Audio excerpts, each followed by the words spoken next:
चला सगळ्यांनी 5.1 सोडून आणायचं 5.1 आणि सोमवारी आपली पहिल्या टॉपिकवर टेस्ट कळालं हां सगळे सराव संच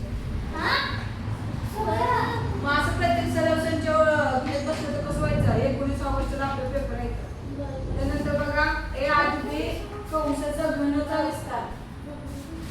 ए अधिक बी आणि कंसाचा घन चा विस्तार म्हणजे आता आपण ए अधिक बी कंसाचा वर्ग ह्याचा विस्तार बघितला बरोबर ए वजा बी कंसाचा वर्ग ह्याचा विस्तार बघितलेला पण आता ही पहिल्यांदाच आपण ए अधिक बी कंसाचा घन म्हणजे काय 3 वेळा गुणाकार म्हणजे आता ह्या कंसाचा किती वेळा गुणाकार करायचा 3 वेळा गुणाकार करायचा बघा मग ए अधिक बी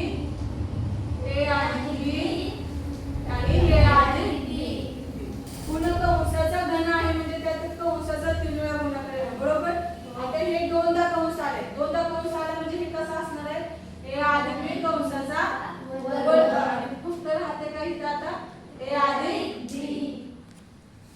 हेच आपल्याला माहिती आहे ए अधिक बी कंसाच्या वर्गाचा विस्तार काय असते ए चा वर्ग अधिक 2ab अधिक b चा वर्ग हे झालं ए अधिक बी कंसाच्या वर्गाचा विस्तार आता राहते का ए अधिक बी आता काय करायचं ह्या ए ना ह्या पूर्ण कंसाला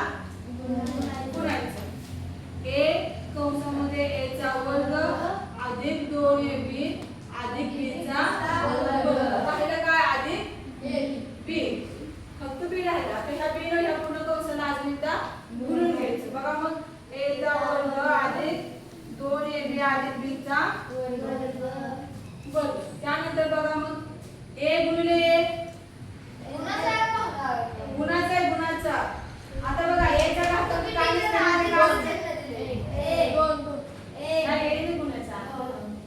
ए चा घातांक किती 1 आणि ते चा घातांक किती 2 आणि मध्ये कशाचं चिन्ह आहे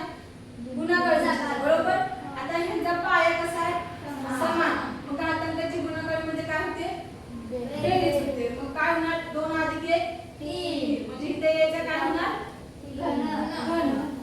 अधिक आता ए ने ए वर्गाला गुणलं तसं ए ना 2ab ला गुणायचं आता ए ने 2 ला गुणलं 2 आहे तसंच राहतंय ए गुणिले ए चा वर्ग आणि इथं b आहे तसंच ए गुणिले b चा वर्ग ए b चा वर्ग अधिक चिन्ह इथं आहे तसंच आता जसं आपण ह्या ए ने ह्या पूर्ण कंसाला गुणलं तसं अधिक b ने ह्या पूर्ण कंसाला गुणायचं b गुणिले a चा वर्ग काय येणार b a चा वर्ग अधिक 2a आणि b गुणिले b चा वर्ग होणार म्हणजे इथं काय येणार 2a b चा वर्ग त्यानंतर बघा इथं b इथं b चा वर्ग म्हणजे इथं b चा घातांक काय नसते म्हणजे 1 असते इथं किती b चा दुसरा घातांक आहे म्हणजे इथं पाया कसा आहे मग घातांकाची काय होणार बेरीज इथे 1 आहे इथे 2 आहे किती होणार 3 आता त्यानंतर बघा a चा घन आहे तसा 2a वर्ग b अजून कुठे आहे हो तिथं a वर्ग b कळालं का इथं 2a वर्ग b आणि इथं फक्त a वर्ग b हे फक्त पुढे भाग आहे पण हे a वर्ग b आहे ना मग इथलं 2a वर्ग b आणि इथले a वर्ग b किती झालं 2 आणि 1 3 इथं काय आहे 3a वर्ग b त्यानंतर बघा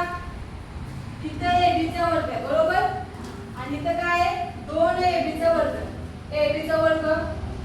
चा वर्ग मिळून किती झालं इथलं 2 इथले 3ab चा वर्ग आणि इथलं b चा घन आहे तसा म्हणजे हे कशाचं सूत्र आले आपलं a अधिक b कंसाचा घन वर्ग विसराता वर्ग झालं ए अधिक बी कंसाच्या घनाचा विस्तार काय आला ए चा घन अधिक